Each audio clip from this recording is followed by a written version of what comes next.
ಭಕ್ತಿಯ ಸಮಾವೇಶ ಇದು. ನಮ್ಮ ಎದೆಯಲ್ಲಿ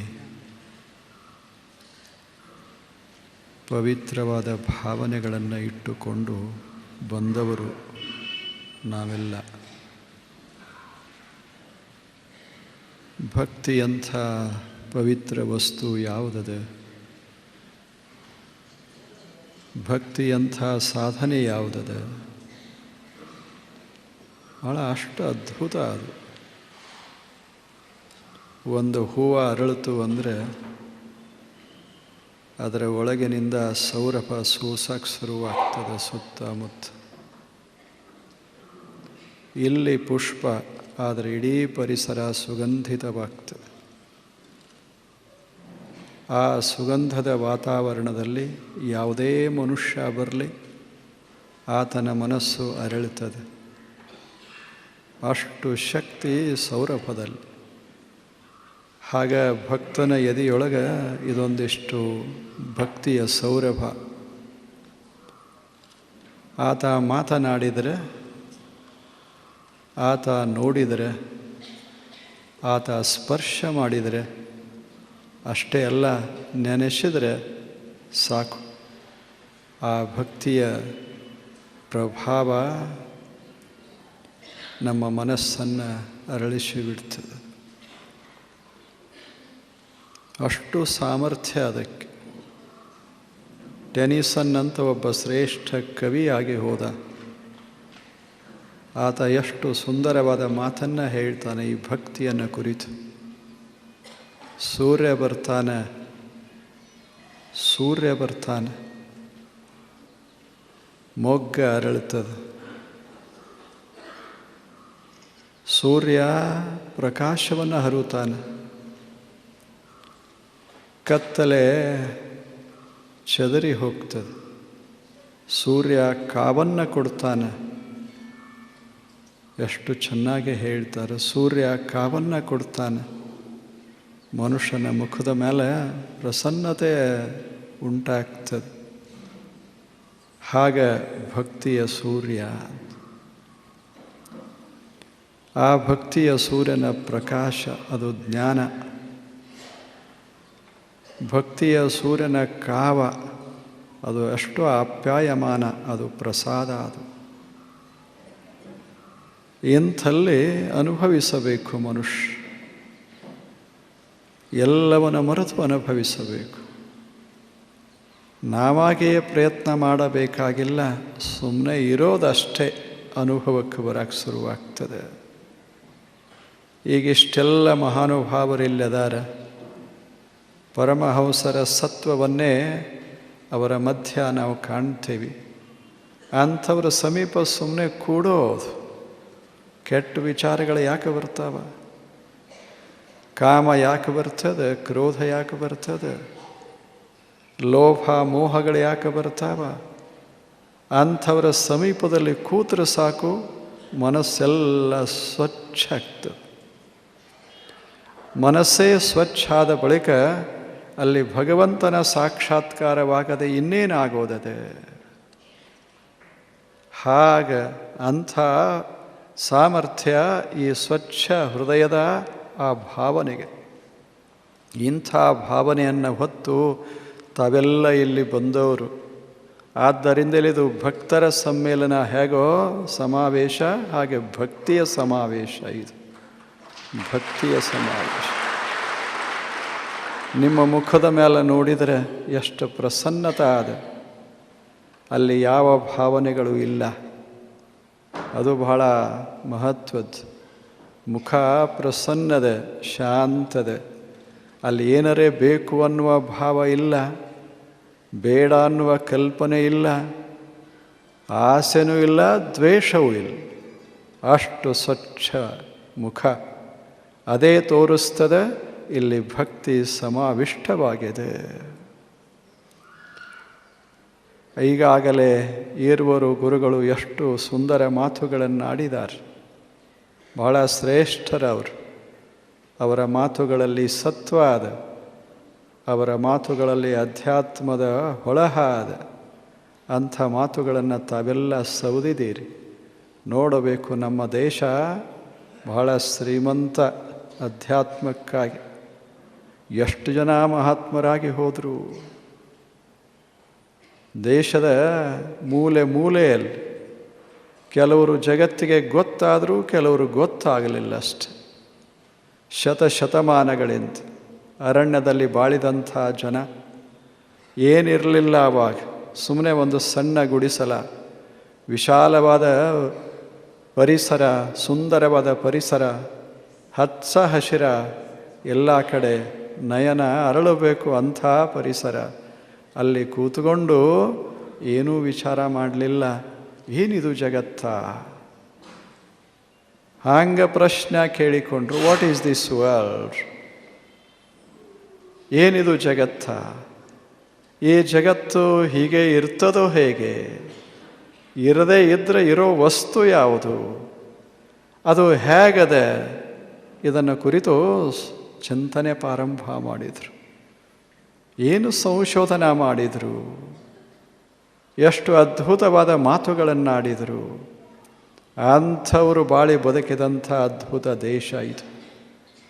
ಶರಣರ ಕಾಲದಲ್ಲಿ ನಾವು ಬರ್ತೇವೆ, ಸಂತರ ಕಾಲಕ್ಕೆ ಹೋಗ್ತೇವೆ. ಯಾವ ಶತಮಾನವನ್ನೇ ತೆಗೆದುಕೊಳ್ಳಿ, ಒಬ್ಬರಲ್ಲ ಇಬ್ಬರಲ್ಲ ಸಹಸ್ರ ಜನ ಮೌನವಾಗಿಯೋ ಮಾತನಾಡಿಯೋ ಅದ್ಭುತವಾದಂಥ ಅನುಭೂತಿಯನ್ನು ಪಡೆದು ಹೋದವರು ಈ ದೇಶದೊಳಗೆ.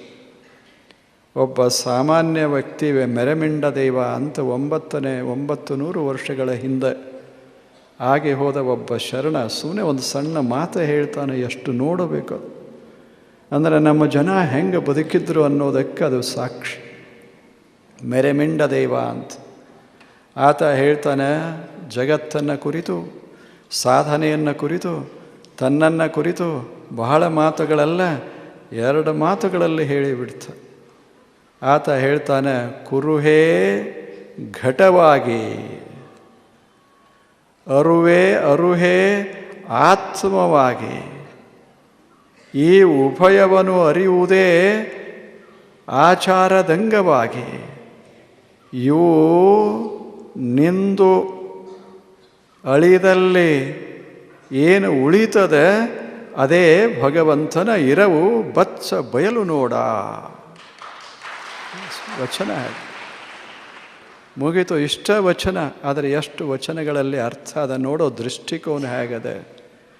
ಕುರುಹೇ ಘಟವಾಗಿ, ಕುರುಹ ಅಂದರೆ ಯಾವುದು ಕಾಣಿಸ್ತದೆ ಅದೆಲ್ಲ ಕುರುಹ. ಇದೇನು ಜಗತ್ತ ಅಂತದ ಇದೆಲ್ಲ ಕುರುಹ, ಮ್ಯಾಟರ್. ಇದೊಂದು ವಸ್ತು, ಪ್ರಕೃತಿ. ಇದು ಎಷ್ಟು ವಿಸ್ತಾರವಾದ ಪ್ರಕೃತಿ, ಎಷ್ಟು ಅದ್ಭುತವಾದ ಪ್ರಕೃತಿ ಇದು. ಎಲ್ಲೆಲ್ಲೂ ಹರವಿಕೊಂಡದ ಇಂಥ ಪ್ರಕೃತಿ ಇದು. ವಿಶ್ವ, ಈ ವಿಶ್ವವೇ, ಈ ವಿಶ್ವದ ಈ ವಸ್ತುವೇ ಘಟವಾಗಿ ಇದೇನು ಕಾಣಿಸ್ತದೆ, ಈ ಕಾಣಿಸುವ ಜಗತ್ತಿನ ಒಂದು ರೂಪ ಇದು ದೇಹ ಅಂತ. ಇದೊಂದು ರೂಪ ಇದು. ಅದನ್ನೇ ಋಷಿಗಳು ಹೇಳಿದ್ದು ಪಂಚಭೂತಗಳಿಂದ ಆಯಿತು ಅಂತ. ಈ ಶರಣ ಹೇಳ್ತಾನೆ, ಕುರುವಿನ ಘಟ ಇದು. ಇದರಲ್ಲಿ ಏನದ, ತೋರುವಂಥ ವಸ್ತು ಅದ ಅಷ್ಟೆ. ನಾವು ಮುಟ್ಟಬಲ್ಲೆವಿ, ನಾವು ನೋಡಬಲ್ಲೆವಿ, ನಾವಿದನ್ನು ಅನುಭವಿಸಬಲ್ಲೆವಿ. ಇಂಥದೊಂದು ಶರೀರ ಇದು. ಈ ಶರೀರ ಯಾವಾಗಲೂ ದೃಶ್ಯವೇ. ಅವ ಹೇಳೋ ರೀತಿ ಹೆಂಗದ, ಈ ಶರೀರ ಯಾವಾಗಲೂ ದೃಶ್ಯವೇ. ಯಾಕೆ? ಕುರುವಿನದು ಇದು. ಯಾವುದು ದೃಶ್ಯದಿಂದ ನಿರ್ಮಾಣವಾಗ್ತದೆ ಅದು ದೃಶ್ಯವೇ ಇರಬೇಕೇ ವಿನಃ ಅದೃಶ್ಯ ಅಲ್ಲ. ಅಂಥ ಶರೀರ ಇದು. ನನ್ನದಾದರೆ ಏನಾಯಿತು? ಇದು ದೃಶ್ಯ. ಯಾರಿಗೆ? ನನಗೆ. ಮತ್ತು ನಾನು ಯಾರು? ಅರುಹಿನ ಆತ್ಮ, ಅರುಹೇ ಆತ್ಮವಾಗಿ. ನಾನಂದರೆ ಯಾವುದು? ನಾನಂದರೆ ಈ ದೃಶ್ಯವನ್ನು ನೋಡುವ ದೃಷ್ಟ ನಾನಷ್ಟೆ. ನಾನು ನೋಡ್ತಾ ಇದ್ದೇನೆ, ಇದು ಕಾಣಿಸ್ತಾ ಇದೆ. ಏನೇನು ಕಾಣಿಸ್ತದೆ ಅದು ನಾನಂತೂ ಅಲ್ಲ ಅಷ್ಟೆ. ಆ ಮೆರಮಿಂಡ ದೇವ ಸುಮ್ಮನೆ ವಿಚಾರ ಮಾಡ್ತಾ ಇದ್ದಾನಷ್ಟೆ, ತನ್ನಷ್ಟಕ್ಕೆ ತಾನು. ಉಪದೇಶ ಅಲ್ಲ, ಅದೊಂದು ಬಗೆಯ ಸಂಶೋಧನೆ. ಏನು ಕಾಣಿಸ್ತದೆ ಅದು ನಾನಲ್ಲ. Table I say, therefore I am not the table. ಇದು ಟೇಬಲ್ಲು, ನನಗೆ ಕಾಣಿಸ್ತದೆ, ಆದ್ದರಿಂದ ನಾನಲ್ಲ. ಶರೀರ ಕಾಣಿಸ್ತದೆ, ಆದ್ದರಿಂದ ನಾನಲ್ಲ. ನನ್ನ ಇಂದ್ರಿಯಗಳು ಕಾಣಿಸ್ತವ, ಆದ್ದರಿಂದ ನಾನಲ್ಲ. ನನ್ನ ಮನಸ್ಸು ಕಾಣಿಸ್ತದೆ, ಆದ್ದರಿಂದ ನಾನಲ್ಲ. ನಾನು ಯಾರು? ಕಾಣಿಸವಲ್ಲ ಅಷ್ಟೆ. ಯಾವುದು ಕಾಣಿಸ್ತದೆ ಅದು ನಾನಲ್ಲ. ಎಷ್ಟು ಚೆನ್ನಾಗಿದೆ. ಸುಮ್ಮನೆ ಕೂತು ಆಲೋಚನೆ ಮಾಡುವಂಗದೆ. ಸಾಕ್ಷಾತ್ಕಾರ ಅನ್ನೋದು ಸಾವಕಾಶ ಅಲ್ಲ, ಕುಂತಲ್ಲೇ ಮಗ್ನಾಗಿ ಬಿಟ್ಟರೆ ಇದೇ ಕ್ಷಣ ಸಾಕ್ಷಾತ್ಕಾರ ಉಂಟಾಗ್ತದ. ಸುಮ್ಮನೆ ಹಿಂಗೆ ಬಳಸಿಗೋತು ಹೋಗ್ರಿ. ಯಾವುದು ಕಾಣಿಸ್ತದೆ ಅದು ನಾನಲ್ಲ. ಯಾವುದೇ ಕಾಣಿಸಲಿ, ಎರಡನೇ ಲಕ್ಷಣ ಅದು ಇರೋದು ಅಲ್ಲ, ಅದು ತೋರ್ತದನೇ ವಿನಃ ಶಾಶ್ವತವಾಗಿ ಇರೋದಲ್ಲ. ಈಗ ಮಹಾರಾಜರು ಹೇಳಿದ್ರಲ್ಲ, ಮಿಥ್ಯಾ ಅಂತ ಬಳಸಿದರು ಶಬ್ದ. ಅದು ಇರೋದಲ್ಲ, ಅದರ ತೋರ್ತದೆ. ಅಸತ್ಯ ಅಂತಲ್ಲ, ಆದರೆ ಶಾಶ್ವತವಾಗಿ ಇಲ್ಲ. ಶರೀರ ದೃಶ್ಯ ಅಶಾಶ್ವತ. ಇದು ಜಗತ್ತು ದೃಶ್ಯ ಅಶಾಶ್ವತ. ನನ್ನಲ್ಲಿ ಏನೇನು ನನಗೆ ಕಾಣಿಸ್ತಾ ಹೋಗ್ತದೆ, ಏನೇ ಇರಲಿ ಅದೆಲ್ಲವೂ ನಾನಲ್ಲ. ಮತ್ತು ನಾನು ಯಾರು? ಬರೀ ಅರಿವ ಅಷ್ಟೆ. ಬರೀ ಅರಿವ. ಕಾಣಿಸೋದಕ್ಕೆ ಆಕಾರದೆ, ಅರಿವಿಗೆ ಆಕಾರ ಇಲ್ಲ. ಕಾಣಿಸೋದಕ್ಕೆ ಬಣ್ಣದ, ಅರಿವಿಗೆ ಬಣ್ಣ ಇಲ್ಲ. ನನಗೆ ಯಾವ ಬಣ್ಣ ಇಲ್ಲ. ಯಾವುದಕ್ಕೆ ರೂಪ ಅದ, ಅದು ಹೀಗೂ ಆಗಬಹುದು, ಹಾಗೂ ಆಗಬಹುದು, ಸ್ತ್ರೀ ಆಗಬಹುದು, ಪುರುಷ ಆಗಬಹುದು. ಆದರೆ ರೂಪೇ ಇಲ್ಲದ ನಾನು ಸ್ತ್ರೀನೂ ಅಲ್ಲ, ಪುರುಷೂ ಅಲ್ಲ, ಏನೂ ಅಲ್ಲ. ಇದೇನು ಕಾಣಿಸ್ತದೆ ಅದು ಬೇರೆ, ಕಾಣುವಂಥ ನಾನು ಬೇರೆ, ನೋಡುವಂಥ ನಾನು ಬೇರೆ. ಇಷ್ಟು ಜ್ಞಾನ ಆಯ್ತಲ್ಲ. ಈ ಉಭಯವನ್ನು ಅರಿದಲ್ಲಿ ಅದು ಆಚಾರದಂಗ. ಇದನ್ನು ಸರಿಯಾಗಿ ನಾವು ಅರ್ಥ ಮಾಡಿಕೊಂಡ್ರೆ ಅದೇ ಆಚಾರ, ಅದೇ ಸಾಧನ. ಸಾಧನ ಅಂದರೆ ಏನು? ಏನೂ ಅಲ್ಲ, ಇದು ಬೇರೆ, ನಾ ಬೇರೆ. I am the seer, the world is the scene. ಇದು ನೋಡಿಸಿಕೊಳ್ಳೋದು, ನಾನು ನೋಡುವವ. ಈ ಭಾವ ಬಂತು ಅಂದರೆ ಆಚಾರದಂಗ ಸಾಧನೆ ಇದೆ. ಮುಂದೆ ಹೇಳ್ತಾನೆ, ಇಷ್ಟ ಅಲ್ಲ, ಇವು ನಿಂದಲ್ಲಿ, ಇದು ಜಗತ್ತ ನಾ ನೋಡ್ತೇನೆ, ಇದು ಶರೀರ ನಾ ನೋಡ್ತೇನೆ ಅಂತ ಎರಡು ಅದಾವಲ್ಲ ಈ ಭಾವನೆಗಳು. ಈ ಭಾವನೆಗಳು ಅಳಿದು ಹೋದಾಗ, ಇವು ಎರಡೂ ಕೈ ಬಿಟ್ಟು ಹೋದಾಗ ಏನು ಉಳಿತದಲ್ಲ ಅದು ಐಘಟ ದೂರ ರಾಮೇಶ್ವರ ಲಿಂಗದ ಇರವು, ಅದು ಬಚ್ಚ ಬರಿ ಅರಿವು. ಇವೆರಡೂ ಹೋಗುತ್ತಾವೆ. ದೃಶ್ಯವೇ ಮರೆಯಾಗಿ ಹೋಗುವಾಗ ಇದು ದೃಶ್ಯ, ನಾನು ದೃಷ್ಟ ಅಂತೇನು ಭಾವ ಇರ್ತದಲ್ಲ, ಅದು ದೃಶ್ಯವನ್ನು ಅವಲಂಬಿಸಿಕೊಂಡಿರುವ ಭಾವ ಇರೋದರಿಂದ ದೃಶ್ಯ ಮರೆಯಾಯಿತು ಅಂದರೆ ದೃಷ್ಟನೂ ಮರೆಯಾಗಿ ಹೋಗ್ತದೆ. ಈಗ ಪತಿ ಸತ್ತ ಅಂದರೆ ಸತಿನೂ ಸಾಯ್ತಾಳು, ಇಲ್ಲೇನು? ವ್ಯಕ್ತಿ ಉಳಿಬಹುದು, ಸತಿ ಅನ್ನೋದು ಸತ್ತು ಹೋಗ್ತದೆ. ಯಾಕೆ? ಪರಸ್ಪರಾವಲಂಬಿಗಳು. ಹಾಗೆ ದೃಶ್ಯ ಹೋಯಿತು ಅಂದರೆ ದೃಷ್ಟನೇ ಇಲ್ಲಲ್ಲೇ. ಯಾವಾಗ ದೃಷ್ಟ ಹೋಯಿತೋ, ದೃಶ್ಯ ಹೋಯಿತೋ, ಏನು ಉಳಿತದೆ ಅದು ಅವರ್ಣನೀಯ, ಅದನ್ನು ವರ್ಣಿಸಲಿಕ್ಕೆ ಬರೋದಲ್ಲ. ಅಲ್ಲಿ ಏನೂ ಇಲ್ಲ, ಏನೂ ಇಲ್ಲ.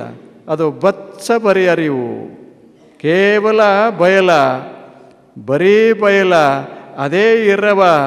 ಅದು ಕಾಲಾತೀತವಾದಂಥ ಸತ್ಯ ವಸ್ತು. ಅದು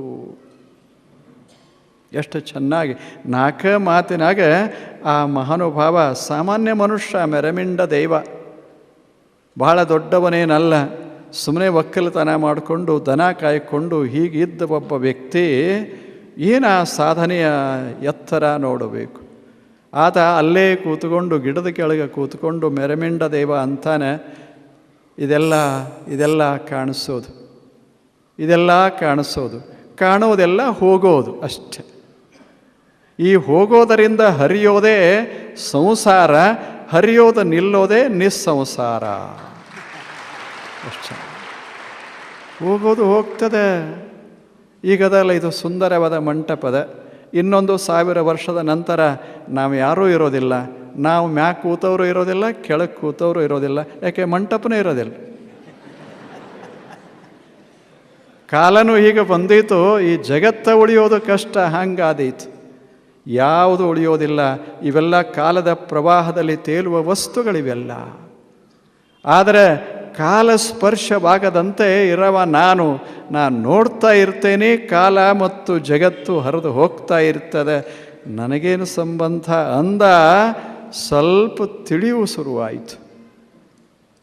ಆ ಬಳಿಕ ಆ ಭಾವನೆ ಸಹಿತ ಅಹಮ್ಮ ಪ್ರತ್ಯಯ ಅದು ಹೋಯಿತು ಅಂದರೆ ಆ ಕ್ಷಣದಲ್ಲಿ ಇರೋದೇ ಅನಂತವಾದ ಬಯಲು. ಆಗಲೇ ಗುರುಗಳು ಹೇಳಿದರು, ಮಹಾರಾಜರು ಹೇಳಿದರು, ಸತ್ಯಂ ಜ್ಞಾನಂ ಅನಂತಂ. ನೋಡಬೇಕು, ಸತ್ಯಂ ಅದು ಸತ್ಯ, ಜ್ಞಾನಂ ಅದು ಜ್ಞಾನ ಅರಿವ, ಅನಂತಂ ಅದಕ್ಕೆ ಮೇರೆನೇ ಇಲ್ಲದ, ಅದಕ್ಕೆ ಮೇರೆ ಇಲ್ಲ. ಇಲ್ಲಿ ಮುಗಿತು ಅಂತ ಇಲ್ಲ. ಮೇರೆ ಇರೋದೆಲ್ಲ ದೇಶದೊಳಗಿರ್ತದೆ, ಬದಲಾಗೋದೆಲ್ಲ ಕಾಲದಾಗಿರ್ತದೆ. ಆತ್ಮವಸ್ತು ಕಾಲದೊಳಗೂ ಇಲ್ಲ, ದೇಶದೊಳಗೂ ಇಲ್ಲ, ಬದಲೂ ಆಗೋದಿಲ್ಲ, ವಿಸ್ತಾರ ಅಥವಾ ಸಂಕುಚಿತಗೊಳ್ಳೋದಿಲ್ಲ. ಅಂಥ ಸತ್ಯವಸ್ತುವನ್ನು ಮನುಷ್ಯ ತಿಳಿಬೇಕು. ಅದೇ ಧ್ಯೇಯ. ಇದು ಸತ್ಯದ, ಇದು ಜೀವನದ ಧ್ಯೇಯ. ಏನು ಮಾಡೋದು ಈ ಜಗತ್ತಿನಲ್ಲಿ ಬಂದು ಅಂದರೆ ಏನೂ ಮಾಡೋದಿಲ್ಲ. ದೇವರು ನಮ್ಮನ್ನು ಈ ಭೂಮಂಡಲಕ್ಕೆ ಕಳಿಸಿದ ಅಂತ ಅಂದುಕೊಳ್ಳಿ, ಅಥವಾ ನಿಸರ್ಗ ದೇವತೆ ನಮ್ಮನ್ನು ತಂದ ಅಂತ ಇಟ್ಟುಕೊಳ್ಳಿ. ನಮ್ಮಿಂದ ಏನು ನಿರೀಕ್ಷಣೆ ಮಾಡ್ತಾನಂದ್ರೆ ಏನೂ ನಿರೀಕ್ಷಣೆ ಮಾಡೋದಿಲ್ಲ. ಏನು ಮಾಡ್ತಾನಂದ್ರೆ ಏನದ ಇದನ್ನು ತಿಳ್ಕೊಂಡು ಬದುಕಷ್ಟ. ಏನದ ಹೇಗದ ಅದನ್ನು ತಿಳಿದುಕೋ, ಆರಾಮಾಗಿ ಬದುಕು. 100 ವರ್ಷ ಬದುಕು. ಆ ಬಳಿಕ ಕಣ್ಣು ಮುಚ್ಚು, ಬಟ್ಟ ಬಯಲಾಗು. ಇಲ್ಲೇನದ? ಏನಿಲ್ಲ, ಸುಮ್ಮನೆ ನೋಡಲಿಕ್ಕೆ ಬಂದವರು ನಾವೆಲ್ಲ. ದೇವರು ನಮಗೆ 2 ಕಣ್ಣು ಕೊಟ್ಟ, ನೋಡುವಂತ ಕೊಟ್ಟ. ಏನು ಕಣ್ಣು ಕೆಲಸ ಬೇರೆ ಮಾಡ್ತಾವೇನು? ಕಿವಿ ಕೇಳುವಂತ ಕೊಟ್ಟ, ಅಷ್ಟೇ ಕೊಟ್ಟು ಬಿಡಲಿಲ್ಲ, ನೋಡಾಕ ರೂಪಿಟ್ಟ ಹೊರಗೆ. ಏನು 1 ರೂಪ, 2 ರೂಪ, 1000, ಲಕ್ಷ, ಕೋಟಿ ಜೀವನದ ತುಂಬ ನೋಡ್ತಿದ್ದರೂ ಸಹಿತ ಕಣ್ಣು ಮುಚ್ಚಬೇಕು ಅನಿಸೋದಿಲ್ಲ. ಅಷ್ಟು ವೈವಿಧ್ಯತಾ ಜಗತ್ತಿನೊಳಗ. ಈಗೆಲ್ಲ ಅದಿರಲ್ಲ, ನೀವಿಷ್ಟು ಜನ ಅದಿರಿ, ಒಬ್ರಂಗೆ ಒಬ್ರಿಲ್ಲ. ಅಷ್ಟೇ ಅಲ್ಲ, ಅಗಳಿ ಹಂಗೆ ಈಗಿಲ್ಲ. ಈಗೇನು ಮೊದಲು ಗಂಭೀರವಾಗಿ ಕೂತಿದ್ರಲ್ಲ, ಈಗಿಲ್ಲ. ಮುಖದ ಮೇಲೆ ಬೇರೆ ಆಗ್ಯದ. ಈಗ ಇನ್ನೊಂದು 10 ನಿಮಿಷಕ್ಕೆ ಮತ್ತೇನಾಗ್ತದೆ ಹೇಳಲಿಕ್ಕೂ ಬರೋದಿಲ್ಲ. ಎಲ್ಲದ? ಸುಮ್ಮನೆ ಇದೆಲ್ಲ ಬದಲಾಗ್ತಾ ಹೊರಟದ ಅಷ್ಟೆ. ಅದು ಆಗ್ತಾ ಹೋಗಿ ಇಂಥ ಜಗತ್ತು ಹಿಂಗದ ಅಂತ ತಿಳ್ಕೊಂಡು ನಕ್ಕೋತ ಬದುಕಬೇಕು ಮನುಷ್ಯ. ಬಹಳ ಗಂಭೀರ, ಸೀರಿಯಸ್ ಆಗಬಾರದು. ಯಾಕೆ? ನಾವು ಬದುಕಿದ್ದು ಯಾವುದರೇ ಜಗತ್ತಿನೊಳಗಲ್ಲ, ಭಗವಂತನ ಜಗತ್ತಿನಲ್ಲಿ ಬದುಕ್ತೇವೆ ಅಂದ ಬಳಿಕ ಸೀರಿಯಸ್ ಯಾಕೆ ಆಗೋದಿಲ್ಲ? ಮಸ್ತಾಗಿರಬೇಕು ಮನುಷ್ಯ. ಯಾವ ಕೆಟ್ಟ ನಿಟ್ಟುಗಳು ಇದ್ದರೂ ಕೂಡ ದೇಹಕ್ಕೆ, ಮನಸ್ಸಿಗೆ ಕಟ್ಟುಗಳು, ಆತ್ಮಕ್ಕೆ ಯಾವ ಕಟ್ಟ ಇದೆ? ಈಗ ನೀವು ಹಚ್ಕೋಬೋದು, ವಿಭೂತಿ ಹಚ್ಕೋಬೋದು, ಗಂಧ ಹಚ್ಕೋಬೋದು, ಮತ್ತೇನ್ರ ಹಚ್ಕೋಬೋದು. ಎದಕ್ಕೆ ಹಚ್ಚೋದು? ಕಾಣಿಸೋದಕ್ಕೆ ಹಚ್ಚೋದು, ಕಾಣೋದಕ್ಕೆ ಹಚ್ಚೋದಲ್ಲ. ಯಾವ ಕಾಣ್ತಾನೆ ಅವನಿಗೆ ಯಾರೂ ಹಚ್ಚೇ ಇಲ್ಲ, ಹಚ್ಚಕ್ಕೂ ಬರೋದಿಲ್ಲ. ಅದು ಹೇಳಿ. ಅಲ್ಲಿ ನಾವು ಹೋಗಿ ಸ್ವಲ್ಪ ನಿಂತರೆ ನಾನು ಅನ್ನೋದೇ ಇರೋದಿಲ್ಲ. ಪ್ರಶ್ನೆಯಲ್ಲಿ ಬರ್ತದೆ. ಆ ಪ್ರತ್ಯೇನೇ ಮರೆಯಾಗಿ ಹೋದ ಬಳಿಕ ಬರೀ ಅರಿವು ಉಳಿತದಲ್ಲ, ಅದಕ್ಕೇನೂ ಅವಶ್ಯ ಇಲ್ಲ. ಅದಕ್ಕೆ ಬಂಧ ಇಲ್ಲ, ಮೋಕ್ಷ ಇಲ್ಲ. ಬಂಧನೇ ಇಲ್ಲ ಆದ ಬಳಿಕ ಸಾಧನ ಎಲ್ಲೇ? ಅಂಥ ಒಂದು ದೃಷ್ಟಿಕೋನ ಬಂತು ಅಂದರೆ ಕಣ್ಣು ತೆರೆದು ಈ ಜಗತ್ತನ್ನು ನೋಡಿದರೆ ಜಗತ್ತೇನು? ಆ ಸತ್ಯದ ಒಂದು ಸಾಕಾರ ರೂಪ ಇದೆಲ್ಲ ಅಲ್ಲವೇ? ಬೀಜ ಎಷ್ಟು ಸೂಕ್ಷ್ಮ. ಉಪನಿಷತ್ತಿನಲ್ಲಿ ಹೇಳ್ತಾರೆ, ಒಂದು ಸಣ್ಣ ಬೀಜದೊಳಗೆ ಏನಿಲ್ಲ, ಒಡೆದು ನೋಡಿದರೆ ಏನಿಲ್ಲ, ಬರೇ ಬಯಲ. ಅಂಥದರಿಂದ ಒಂದು ವೃಕ್ಷ, ಬಯಲ ವೃಕ್ಷ, ಬಯಲಿನ ಅಭಿವ್ಯಕ್ತ ರೂಪ. It is the manifestation. ಅಲ್ಲೇನು ಇಡೀ ಜಗತ್ತೆಲ್ಲ ಕಾಣುವ ರೂಪ ಇದು. ಇನ್ನು ಬಯಲಿನಿಂದ ಇದೆಲ್ಲ ಆಕಾರ ಆಗ್ಯದಂದ ಬಳಿಕ ಇದು ಬಯಲಿನ ಒಂದು ಸಾಕಾರ ರೂಪ ಇದು. ಆಗ ಎಲ್ಲವೂ ಭಗವಂತನಿಂದ ಆಗ್ಯದಂದ ಬಳಿಕ ಇದರಾಗ ಭಗವಂತ ಅಲ್ಲ ಅನ್ನೋದು ಯಾವುದದೆ? ಯಾವುದದ? ನಮ್ಮ ತಿಳುವಳಿಕೆಯಿಂದ ನಾವು ಅಲ್ಲ ಹೌದು ಅಂತೇವೆ ವಿನಃ ಇರೋದೆಲ್ಲ ಅದೇ. ಮಣ್ಣಿನಿಂದಲೇ ದ್ರಾಕ್ಷಿ ಆಗ್ತದೆ, ಮಣ್ಣಿನಿಂದಲೇ ಮಾವು ಆಗ್ತದೆ, ಮಣ್ಣಿನಿಂದಲೇ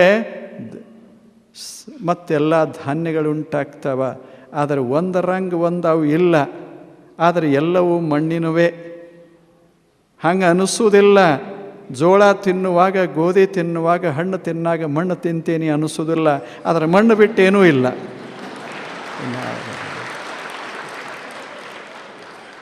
ನೆಲದ ಮರೆಯ ನಿಧಾನ ಇದು. ಎಲ್ಲ ಇರೋದ ಮಣ್ಣಿನಾಗ. ಅದರಿಂದ ಹೆಂಗೆ ಹೊರಗೆ ಬರ್ತದೆ, ನಮಗೆ ಅದು ಆಪ್ಯಾಯಮಾನವಾಗ್ತದೆ, ನಮಗೆ ಹಿತ ಅನ್ನಿಸ್ತದೆ, ಅದನ್ನು ಅನುಭವಿಸ್ತೇವೆ. ಹಾಗೆ ಅನಿಸೋದಿಲ್ಲ ಅಷ್ಟೇ, ಮೊದಲು ಅನಿಸೋದಿಲ್ಲ. ಹಾಗೆ ಭಗವಂತನಿಂದಲೇ ಈ ಜಗತ್ತೆಲ್ಲ ಆಗ್ಯದ, ಆದರೆ ಭಗವಂತ ಅಂತ ಅನಿಸ್ಲಾರ್ದಂಗೆ ಆಗ್ಯದ ಅಷ್ಟೇ. ಬೇರೆ ಅಂತ ಅನಿಸ್ತಿರ್ತದೆ. ಬೇರೆ ಅನಿಸಿದ್ರು ಏನಾಯಿತು, ಇರೋದೆಲ್ಲ ಅದೇ ಅಲ್ಲೇನು. ಸಾಗರದಲ್ಲಿ ಯಾವ ಪ್ರಾಣಿ ಹುಟ್ಟಿದ್ರೇನು, ಯಾವ ಪ್ರಾಣಿ ಸತ್ರೇನು.